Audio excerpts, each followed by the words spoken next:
Okay, because I came up from the feeder school, which was next door, called Stonefields. That school was previously called that. The secondary school was anyway one big entity, but then it went to a junior, infant and junior school, and I went there, and then that feeder school into Hall Green, one of the feeder schools into Hall Green, because they was adjacent to each other, right slap back in the middle of each other. I went there from 77 to 82. Obviously, time there was, I enjoyed my time there, to be quite honest, looking back on it. School days are the best days of your life, to be quite honest. And some of the generation now and probably earlier generations don't necessarily look at it that way, and probably I didn't at that time as well. But looking back on it, I really enjoyed myself there. Obviously, I was I'm working with the behaviour kids here now, and I'm not one that was saying that I was a good lad, because I did get the slipper, I did get the cane, because it was called, the teachers would be able to lay hands on you that time. So there was a cane for disciplinary, there was a slipper, ruler, and mostly anything, board rubber, if that was at hand to the teachers as well. And lessons was basically obviously what we do now here, with maths, English again, was the core subjects that you needed to get. The sciences was broken up into 3 different sciences, obviously chemistry, physics and biology. And what did you particularly like? Or? Me, I enjoy sports, because I played for every school team that was going. Football was my passion. I played rugby as well, cricket as well, athletics, done that as well, and baseball and badminton as well. So it was quite any team that was going, I was used to trial out for, and normally I was used to get into it. I was captain of the football team in my first year at Hall Green, so that was good. I think this is looking at the discipline. How the discipline has changed. Anything really? I guess. Because you're working here, how do you think school has changed generally for youngsters? For the youngsters, they got more support, and they probably wouldn't look at it that way, but they have got more support in the modern day comprehensive, or not modern day school, where they've got the pastoral support, whereas we just had the teachers really. I don't think there was any go-to person that you went to back in my day. There wasn't at all. And obviously some of the teachers you got on well with, and others you didn't, and that was the case, and you just got on with your subjects and stuff like that. If you had any problems, you shared with the family rather than brothers and sisters. All my brothers and sisters came to the Hall Green, went to Hall Green as well. So, and obviously nephews and nieces as well, as a fact as well. So if we had any problems, we'd share it between family rather than a pastoral support and stuff like that. Obviously, social, emotional and mental health is a big thing as well, where that people is now diagnosed with ADHD and other mental aspects and health issues, but we didn't have that as well. If you was deemed to be a naughty kid at that time, back in the day, back in my time, you was a naughty kid. You know what I mean? If you was playing football and one of your fellow teammates fancied the fag or smoking on the pitch, so you used to just sit there and smoke on the pitch with couldn't care less attitude. Some got expelled at the time. That was permanently excluded or suspended, as it is now. But you know, if you got expelled, and that was it really. There was another thing of you used to go external isolation or managed move stuff. You just got expelled, and that was it. That was it. Yeah. So what was your path from being at Hall Green School to then being here? Well, I left Hall Green School with O levels, as it were, which is equivalent to GCSEs, but them harder. O levels was harder, and anybody else would tell you that in education. So I left with a couple of O levels. Went to college to do A levels. I messed about too much at college. Didn't really have the discipline. Probably didn't have the the knowledge and understanding of how you needed to apply yourself. So I didn't pass my A-levels, and I was looking for a career that would last me 10 years, because it was in a day where there's a high redundancy. Unemployment was high as well in the youth. So if you managed to get yourself an apprentice, you was one of the lucky ones. If you managed to get yourself any type of job, you was one of the lucky ones as well. So I was hoping to get something that would last me 10 years, and I looked into the library and looked at what careers could suit myself, what attributes I had. I was physically fit because I was always in a football team, running up and down in the gym as well. And obviously I thought I had common sense and education, and that could warrant me and lend itself to a profession of that needed those attributes. And I went and applied for the fire service.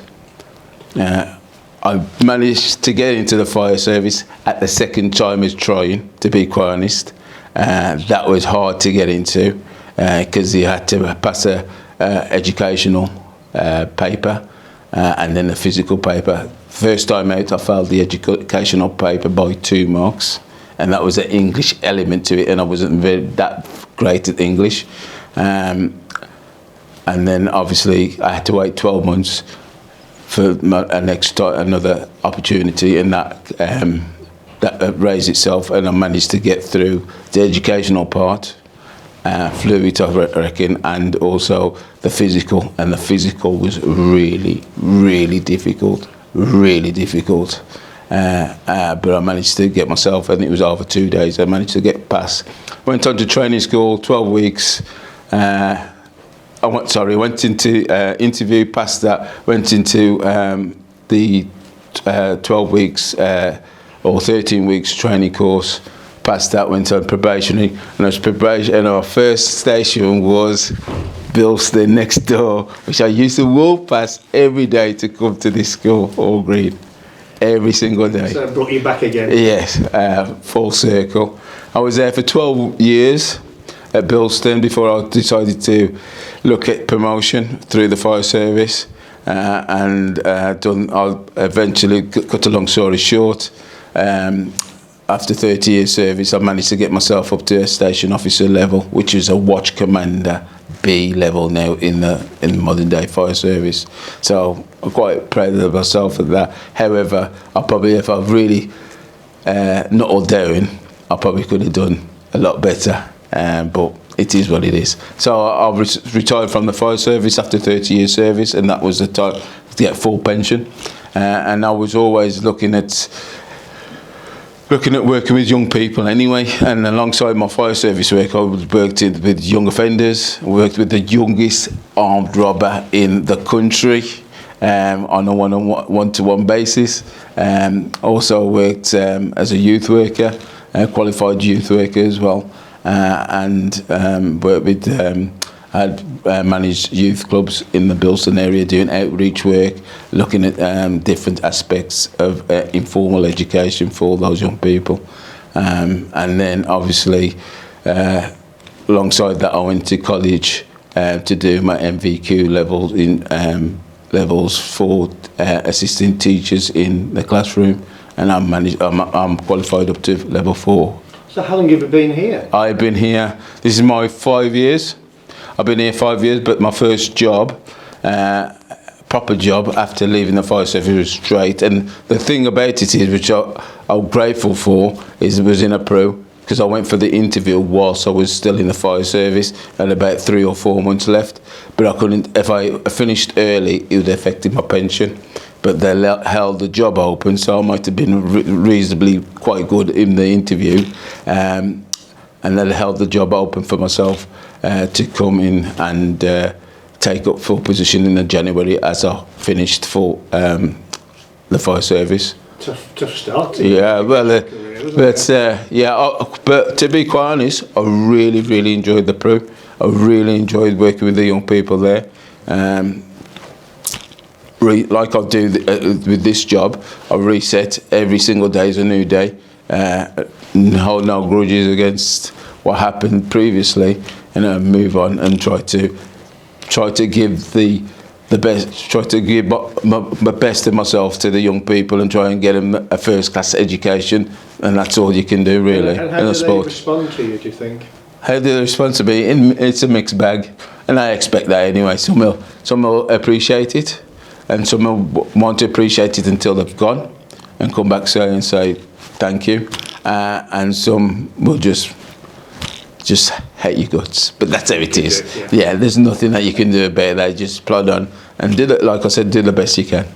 Just going back, I mean, that's fascinating. I'm very, it's a lovely story. Just going back to your time at Hall Green. Yeah. Can I just put on camera as well, sir, that I am the oldest member, longest service member of who's here, who's employed here, who went to Hall Green School. I don't think there's anybody else. Right. I think. No, there's only about 3 of you. Yeah. What do you remember how you felt when you heard the school was going to be demolished and this one was going to be built? Well, to be quite honest, when I was in the fire service, being next door and being in and around this area, I knew that the school was being attacked by arsonists and stuff like that. So I was in and out of this school anyway when it was unoccupied, because it went unoccupied for a while as well. And the kids was burning it down, getting into school and burning it down, setting fires and really wrecking what was already within the premises.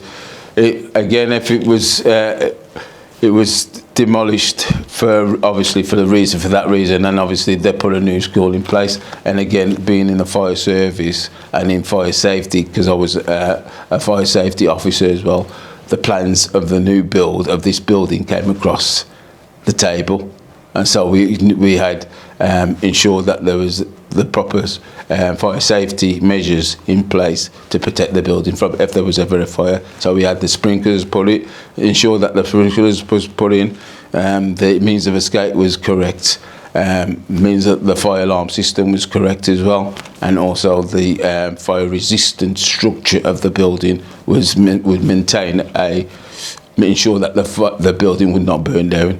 In essence, really. Oh, that's fascinating. Yeah. You were involved in that before you came to work. Yeah, that's it, yeah. And what do you remember of the building when you used to go there? Oh, it was getting old, wasn't it? It was old. It was a very old building. But you did, and obviously different corridors, long corridors. Didn't, like I say, it didn't have the same makeup as in the sense of fire safety and elements as well. Classrooms, with the old tables in as well.